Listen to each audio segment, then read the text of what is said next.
조갑제TV 시청자 여러분 안녕하십니까. 2023년 12월 7일 새벽 6시 30분입니다. 참으로 오래간만에 이준석 전 국민의힘 대표와 조선일보가 윤석열 대통령의 인사를 같이 비판을 했습니다. 먼저 비판한 사람은 이준석 전 대표입니다. 사흘 전에 이런 기사를 자신의 페이스북에 올렸습니다. 법조인으로서 경력이 화려했던 분이라고 해서 방통위원장으로 내정하는 것은 황당한 일입니다. 김현숙 여성가족부 장관 교체가 거론된 시점이 3달 가까이 지났고 김행 후보자가 청문회 후 사퇴한 지 2달이 지났습니다. 그럼에도 불구하고 여성가족부 장관 후임 인선은 소식도 없고 공석된 지 사흘 지난 방통위원장은 급하게 임명해야 한다면은 방통위원장을 급하게 임명해서 밀어붙여야 될 일이 있다는 것을 자인하는 것입니다. 대통령이 철학을 공유하는 언론인이나 방송 관계자 출신이 이제 단 한 명도 없는 것입니까? 그래서 검사 출신을 쓰셔야 하는 겁니까? 아니면 방통위원장의 업무를 중수부장 출신 검사가 수사하듯이 해야 한다는 새로운 철학입니까? 언론의 오보로 웃고 넘길 수 있는 일이길 바랍니다. 오늘 아침 조선일보 사설 제목은 이렇습니다. 방통위원장까지 검사 출신 꼭 이렇게 해야 하나? 윤석열 대통령은 6일 방송통신위원장 후보자에 검사 출신인 김홍일 국민권익위원장을 지명했다. 국회 청문회를 거쳐 임명되면 방통위 15년 역사상 첫 검사 출신 위원장이 된다. 김 후보자는 윤석열 대통령이 대검 중수 이과장 시절 중수부장으로 직속 상관이었다. 검사 출신이라고 방통위원장을 하지 말라는 법은 없다. 방통위는 규제기관으로서 위원장이 법률 지식을 갖는 것이 도움이 될 수 있다. 하지만 방통위는 방송과 통신에 관한 규제와 함께 이용자 보호, 방송의 독립성 보장 등의 업무를 하는 기관이다.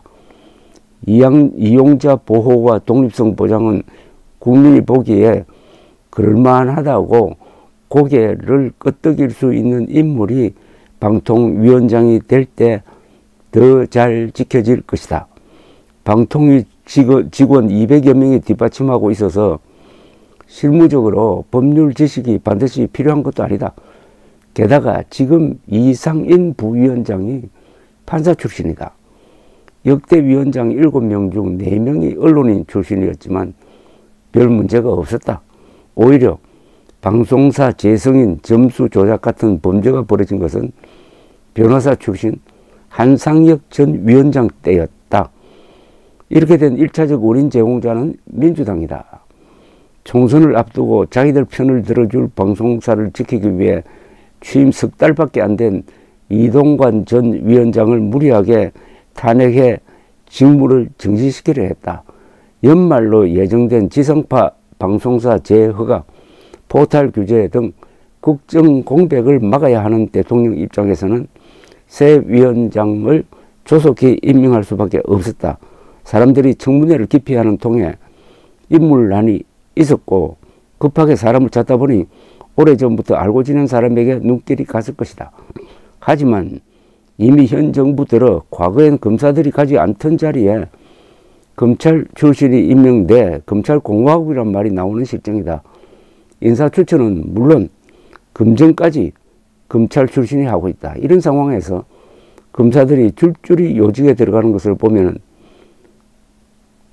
이것을 국민이 어떻게 보겠나?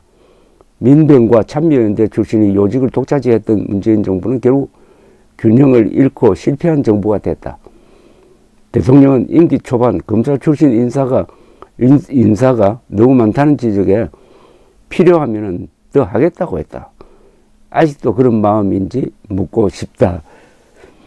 이준석 전 대표와 조선일보가 같은 톤으로 윤석열 대통령의 방통위원장 인사를 비판하고 있습니다. 방송통신이라고 하면 언론인데 언론인 중에 존경받고 좌우를 가리지 않고 신뢰를 받을 수 있는 사람이 왜 없겠습니까? 그런 사람을 찾는 데 힘이 든다고 해가지고 손쉽게 과거 상관이었던 검사를 그 자리에 임명하니까 가장 친 윤석열 정부인 조선일보까지 이렇게 비판을 하고 있는 것입니다. 직업의 귀천은 없지만은 그 직업에 따른 권위는 인정해 줘야 합니다. 검찰총장에 언론인이 가는 것이나 방송통신위원장에 검사가 임명되는 것이나 다 이 직업에 대한 존중심의 결여를 보여주고 있습니다. 감사합니다.